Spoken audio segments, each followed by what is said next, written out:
पंडित नेहरू और अब्बास साहब के बीच कई मुलाकातों का सिलसिला हुआ, जिसका जिक्र अब्बास साहब ने अपनी autobiography I am not an island में my long love affair chapter में किया है। जवाहरलाल नेहरू के जन्मदिन पर ख्वाजा अहमद अब्बास मेमोरियल ट्रस्ट की तरफ से राजीव गांधी फाउंडेशन के सौजन्य से उन्हीं मुलाकातों की झलकियां इस 6 एपिसोड की पॉडकास्ट सीरीज में हम आपके लिए लेकर आए हैं।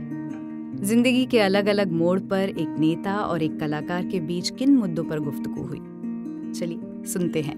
कुछ यादें, कुछ मुलाकातें।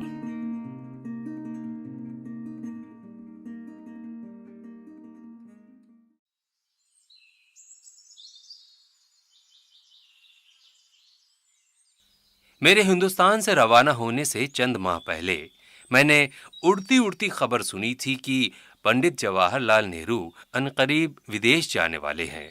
तो मुझे एक तरकीब सूझी, कैसा रहेगा अगर मैं उनका सेक्रेटरी बनकर जवाहरलाल नेहरू के साथ गैर मुल्की दौरे पर जाऊं। मुझे न सिर्फ इंग्लैंड, फ्रांस, स्पेन और चेकोस्लोवाकिया की अहम शख्सियत से मिलने का मौका मिलेगा, बल्कि मैं एंटी फासिस्ट मूवमेंट के गढ़ में भी जा सकूंगा। मुमकिन था कि वो स्पेन जाएंगे, जहां पर पहले ही से बमबारी हो रही थी। एक जर्नलिस्ट और राइटर के लिए ये एक निहायत मौजू तरबियत होगी। लेकिन क्या वो मुझे अपने साथ ले जाने के लिए राजी होंगे? अगली बार जब वो बंबई आए तो मैं इस ख्वाब को पूरा करने के लिए एक जगह से दूसरी जगह उनके पीछे पीछे घूमता रहा कि मुझे मौका मिले और मैं तन्हाई में उनसे अपने इस ख्याल के बारे में गुफ्तगू करूं। आखिरकार मुझे मौका मिल गया। कैपिटल थिएटर में पंडित जी वहां मशहूर डांसर मैडम मेनका की दावत पर तशरीफ लाए थे। मेरे पास प्रेस का पास था और मैंने उस ग्रुप के ठीक पीछे की एक सीट हासिल करने का इरादा कर लिया, जो पंडित जी के साथ मौजूद था। पंडित जी के दाईं तरफ मैडम मेनका के शौहर मशहूर साइंसदां कर्नल सोखी बैठे हुए थे और बाईं जानिब एक नौजवान पारसी खातून बैठी थीं। पर्दा उठने और रक्स शुरू होने से पहले ही वो अपनी जगह पर बैठ चुके थे।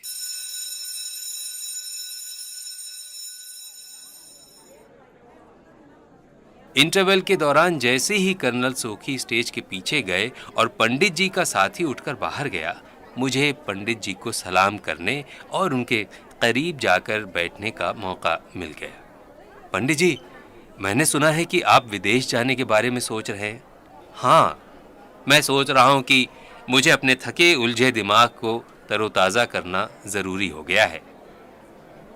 मैं भी गैर मुल्की सफ़र पर जाने की सोच रहा था। मेरा पहला गैर मुल्की सफ़र। अच्छा है, बहुत अच्छा है। पंडित जी, क्या मैं अपने खर्च पर आपके सेक्रेटरी के तौर पर आपके साथ चल सकता हूं?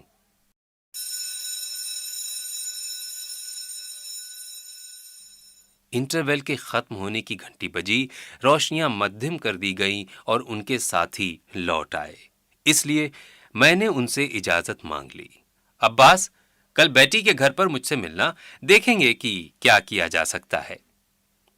अगले रोज मैं बड़ी आरजूमंदी और उम्मीद के साथ उनकी बहन मिसेस बेटी के उमर पार्क वाले घर पर गया, लेकिन वो अजीब मूड में थे।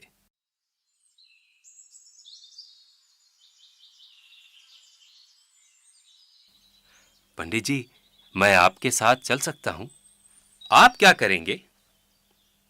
आपके सेक्रेटरी के तौर पर काम करूंगा। आपके लिए टिकट खरीदूंगा, मुलाकातें तय करूंगा, नोटिस लूंगा, मगर मैं आपको कुछ दे नहीं सकता। मेरे पास महदूद सी गैर मुल्की रकम है। मैं मुआवजा तलब ही नहीं कर रहा हूं, मुफ्त काम करूंगा। ये मेरे लिए खुशी की बात होगी, लेकिन मैं लोगों का शोषण करने के खिलाफ हूं। आप मेरे लिए मुफ्त में काम क्यों करेंगे? तो आप मुझे कुछ मामूली सा मुआवजा दे दीजिएगा, लेकिन मेरे पास पैसे नहीं है। घूम फिर कर हम इस नतीजे पर पहुंचे कि वो मुझे अपने साथ नहीं ले जा सकते। मेरी खुशबख्ती थी कि ऐन उसी वक्त यूसुफ मेहर अली अंदर आ गए। मैं उनको कांग्रेस सोशलिस्ट पार्टी के लीडर के तौर पर जानता था। पंडित जी ने उनसे कहा, तुम इस नौजवान के लिए कुछ क्यों नहीं करते? उन दिनों यूसुफ मेहर अली न्यूयॉर्क में मुनक्किद होने वाली एंटी फासिस्ट यूथ कांग्रेस के लिए नौजवानों को इकट्ठा कर रहे थे। उन्होंने पूछा, अब्बास, अगस्त में तुम यूथ कांग्रेस के लिए हमारे साथ चलोगे? हाँ, ये ख्याल अच्छा है। तब आप यूरोप होते हुए वापस आ सकते हैं और वहां मुझसे मिल सकते हैं। पंडित जी ने मशवरा दिया जो मेरे लिए किसी हुक्म से कम न था। लिहाजा मैं यहां पर था, एक लिफ्ट के अंदर। लिफ्ट लीग ऑफ नेशंस के मरकजी दफ्तर के अंदर थी। लीग ऑफ नेशंस जिनेवा में थी और जिनेवा यूरोप में था। नमस्ते पंडित जी। हेलो अब्बास। वो कुछ तुनक मिजाज और उखड़े उखड़े से दिखाई दे रहे थे। क्या आप भी लीग ऑफ नेशंस में शिरकत के लिए आए हैं? बिल्कुल नहीं। आप क्या समझते हैं, इस चोरों के बावर्ची खाने की मेरी नजर में कोई अहमियत है? लिफ्ट रुकी, वो बाहर निकले। मैं अदब से उनके पीछे पीछे चल रहा था। पंडित जी, मैं आपसे कब मिल सकता हूं? उन्होंने अपनी डायरी निकाली और उस पर पेंसिल घुमाई। 6 बजे आ सकते हैं? जी जरूर। अब मगर कहां पर? ओह, माफ करना, मेरे दोस्त का पता नोट करो जिसके यहां मैं ठहरा हुआ हूं। तब उन्होंने मुझे मिस्टर के ज़ीलियक्स का पता दे दिया, जो इन दिनों लीग ऑफ नेशंस में सेक्रेटेरिएट के डिपार्टमेंट ऑफ इंफॉर्मेशन में मुलाजिम थे। मैंने अपनी नोटबुक में पता नोट किया और कहा, मैं ठीक 6 बजे वहां हाजिर हो जाऊंगा।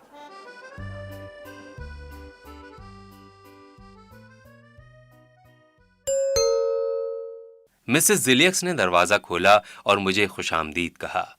जब उनको यह मालूम हुआ कि मैं पंडित जी से मिलने के लिए आया हूं, तो उन्होंने मुझे ड्राइंग रूम में बैठने के लिए कहा ताकि वो उनको इत्तला दे सके। मगर उन्होंने मुझे खबरदार भी कर दिया कि वो बेताबी से आपका इंतजार कर रहे थे। मुझे मालूम था कि पंडित जी वक्त के पाबंद थे। उनके गुस्से के खौफ से मेरा दिल बैठने लगा। जल्द ही वो अपनी घड़ी की तरफ देखते हुए तशरीफ ले आए और उनकी ताजीम में मैं उठकर खड़ा हो गया। उसी वक्त दरवाजे की घंटी बजी, डाकिया आया था। पंडित जी ने खतों पर जरा सी नजर दौड़ाई और फिर अखबारों का पैकेट खोल लिया। ये लखनऊ से छपे हुए नेशनल हेराल्ड का पहला अंक था, जिसके लिए मैंने यूरोप में खतरे जंग के बारे में एक मजमून प्रेस में भेजा था। पंडित जी बोर्ड ऑफ डायरेक्टर्स के चेयरमैन थे, इसलिए यह कोई हैरत की बात नहीं थी कि पहले अंक की कॉपियां उनको हवाई डाक के जरिए भिजवाई गई थीं। मैं ये देखने के लिए कि मेरा मजमून छपा है या नहीं, इस कदर बेताब था कि मैं पंडित जी के कंधों के ऊपर से अखबार को देखने लगा। उन्होंने मेरी बेताबी को भांप लिया। हाँ, आपका मजमून इसमें छपा है, मगर मैं इसे पढ़ूंगा कैसे? ये मालूम करने के लिए कि ये मजमून ख्वाजा अहमद अब्बास का लिखा हुआ है, मुझे अपने सर के बल खड़े होना पड़ेगा। फिर उन्होंने मुझे अखबार दिखाया। वाकई अज ख्वाजा अहमद अब्बास वाली लाइन उल्टी छपी हुई थी। पंडित जी चराग बाह हो उठे। नालायक, आप सब लोग नालायक हैं। एक अखबार भी बचकाना गलतियों के बगैर नहीं निकाल सकते। पंडित जी, मैं तो सिर्फ इस मजमून का लेखक हूं, इसका पब्लिशर नहीं हूं। पब्लिशर तो कहीं लखनऊ में है। आप मुझ पर क्यों खफा हो रहे हैं? मेरी चढ़ी हुई त्योरियों के जवाब में उनके चेहरे पर एक मुस्कुराहट फैल गई। हाँ, आप ठीक कह रहे हैं। मैं आप पर क्यों भड़क रहा हूं? शायद इसलिए कि आप यहां पर मौजूद हैं और कसूरवार लखनऊ में। फिर उन्होंने नायाब सलीका शायरी का मुजाहरा करते हुए कहा, दरअसल आपको मुझ पर भड़कना चाहिए था। जी जी, आखिरकार मैं इसके बोर्ड ऑफ डायरेक्टर का चेयरमैन हूं, लिहाजा मैं इसके लिए जिम्मेदार हूं।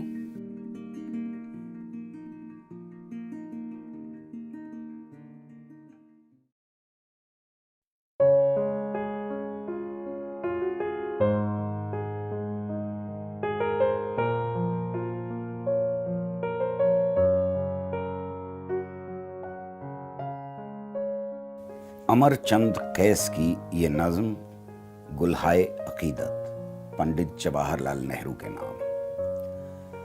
हरीफे खंजरो तेगों सना सलाम तुझे, जहान अमन की रूहे रवां सलाम तुझे।